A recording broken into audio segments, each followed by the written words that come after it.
bom dia. Está no ar o Band Entrevista. Bom dia, Rodrigo Loureiro. Bom dia, Roberto Medeiros. Bom dia você aqui, telespectador do Band Entrevista. Hoje nós temos duas entrevistas aqui.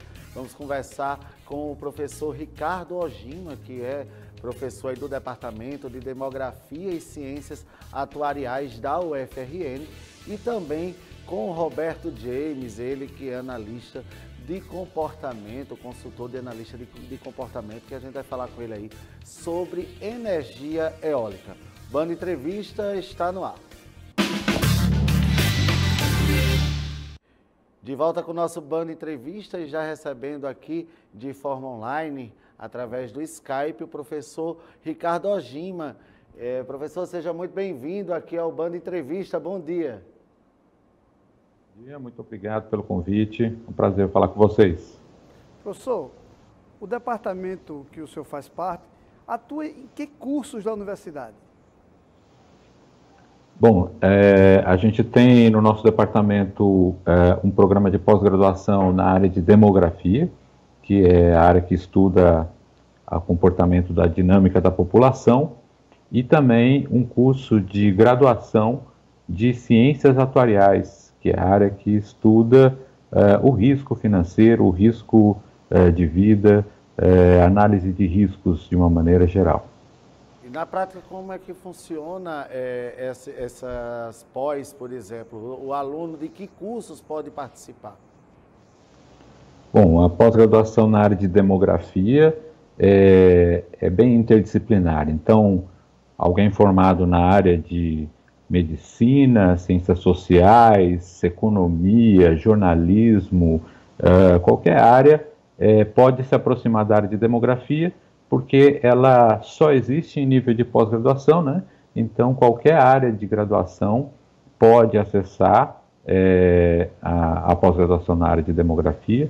Os estudos vão, obviamente, estar focados na questão populacional, né? Então, o mais importante aí é a questão do foco, né, do tema de pesquisa. A gente tem geógrafos, demógrafos, a gente tem sociólogos, demógrafos, ou seja, é bem eclético, é bem interdisciplinar. Inclusive, estamos agora com o processo de seleção aberto para o ingresso agora nos semestres letivos de 2021, até o dia 31 de janeiro, a gente está recebendo inscrições para os candidatos para o mestrado e para o doutorado. É possível fazer direto o doutorado sem ter feito mestrado, professor?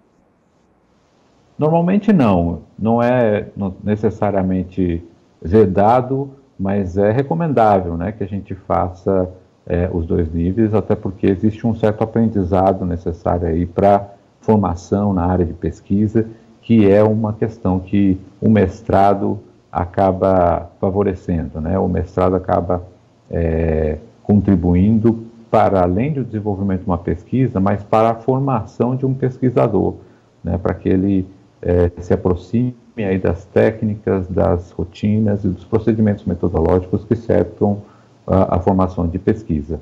Professor, saiu um dado, inclusive foi divulgado no portal da Universidade Federal, onde o departamento, ele aí, através de suas pesquisas, aponta que o desemprego pode vir aí a dobrar, a pobreza pode vir aí a dobrar pós-pandemia. Baseado em que dados foi dado esse dado?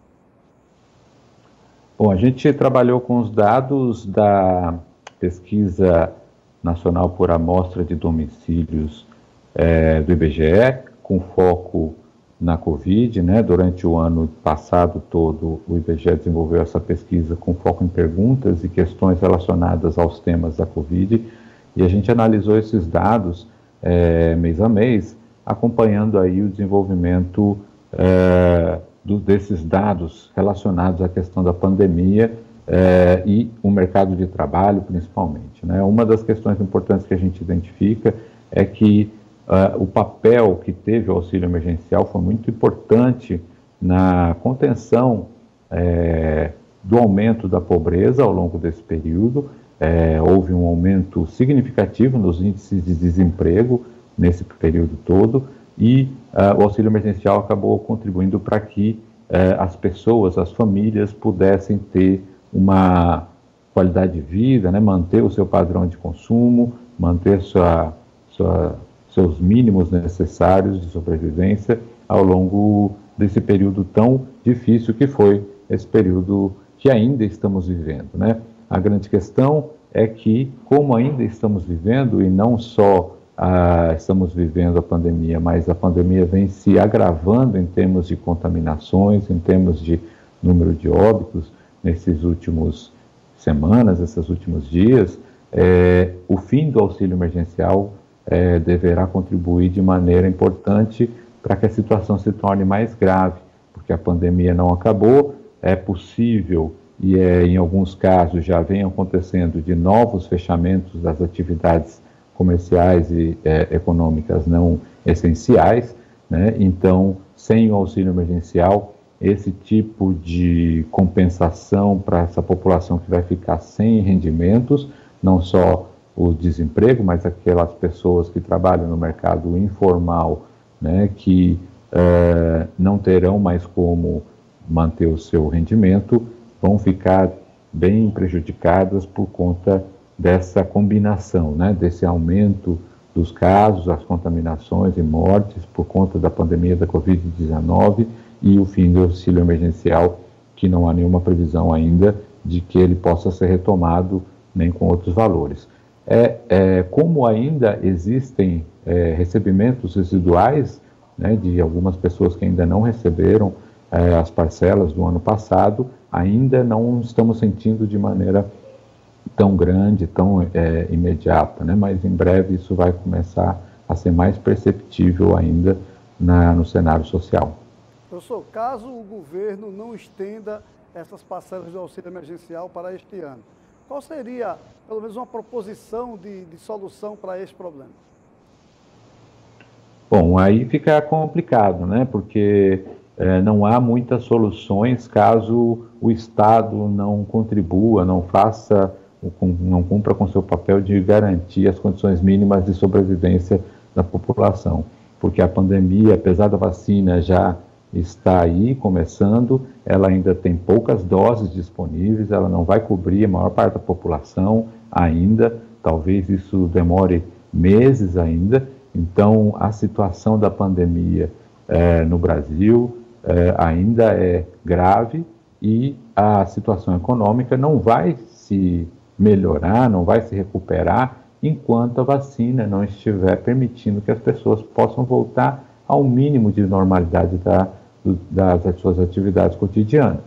Então, uma das questões importantes seriam essa manutenção mesmo. Não existe muitas outras alternativas para essa parcela da população mais pobre, né? Aquela população que já com os rendimentos que tinham antes da pandemia já passavam dificuldades financeiras, né? Por conta da recessão, por conta dos altos níveis de desemprego, mas que nesse contexto a situação vai ficar ainda muito mais grave.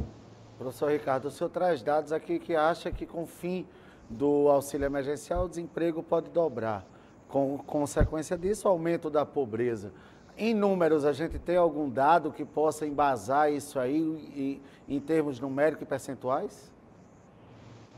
Isso, na verdade, se baseia aí nessa informação de que a gente tem da PNAD-Covid, que ainda são dados do final do ano passado, né? Então, a análise foi feita com base nas pessoas que declararam estar desempregado e que não tinham procurado emprego por conta da pandemia e que, se não houvesse a pandemia, estariam dispostos a trabalhar, né? Então, uma parte da população não estava procurando emprego no final do ano passado por conta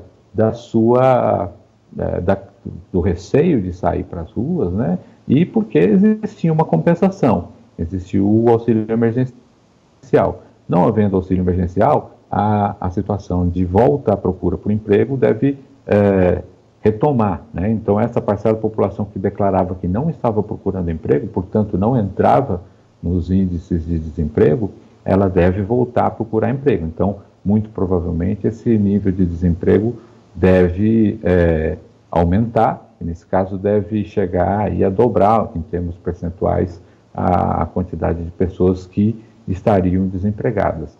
no final do ano passado, a taxa de desemprego na região era da ordem de 17%, né? Então é possível que isso chegue aí a 30%, alguma coisa nesse nível, se, né, nenhuma situação alterar. Ou seja, pensando que essas pessoas que declararam que procurariam emprego se a pandemia não existisse, esse nível de desemprego deve subir para esse nível aí de 30%, que seria muito grave, valores muito altos, né? Há riscos, professor, de que com esse acréscimo, com esse aumento desse desemprego, a gente passe a ter uma convulsão social aqui no nosso estado? Esse é um problema, né? É possível, né? Não sei, uma convulsão social, não sei, mas com certeza implicaria na qualidade de vida, na capacidade de muitas famílias sobreviverem, né? Famílias que já estavam em situações precárias, né? Diante da diminuição do ritmo da economia, você tem aí também uma dificuldade maior também no mercado de trabalho informal, né? Então, mesmo os bicos, né, os trabalhos temporários, esse tipo de ocupação que eventualmente conseguia compensar ou minimizar os desafios de uma parcela dessas pessoas, também está mais complicado, né? Então, torna-se muito complexo. Então, acho que sim, existe um perigo importante aí de pensar que com níveis de desemprego maiores do que já estão, com o agravamento da pandemia, com o aumento do número de contaminações e, portanto, questões de uma incidência maior de óbitos, né? É possível que isso possa acontecer sim, né? Não sei no Estado, o Estado tem tomando medidas em relação ao acompanhamento, né? A gente tem um monitoramento constante aí, mas mesmo assim, veja a situação do Amazonas e de Manaus, como a pandemia acabou chegando num nível tão elevado que acabou criando um caos, né, do ponto de vista de atendimento e um aumento muito significativo do número de mortes, né? Isso associado a uma situação de economia, uma situação muito ruim, pode sim causar problemas da ordem social de que as pessoas passem a se revoltar e se mobilizar de alguma forma. Eu acho que de uma forma ou de outra teremos algum tipo de movimentação. Professor Ricardo Ojima, queria agradecer muito sua participação aqui, trazendo essas informações muito importantes aqui para o telespectador da Band. Eu que agradeço. Um abraço para vocês. A gente agora vai a um rápido intervalo comercial e volta já, um minutinho, não sai daí.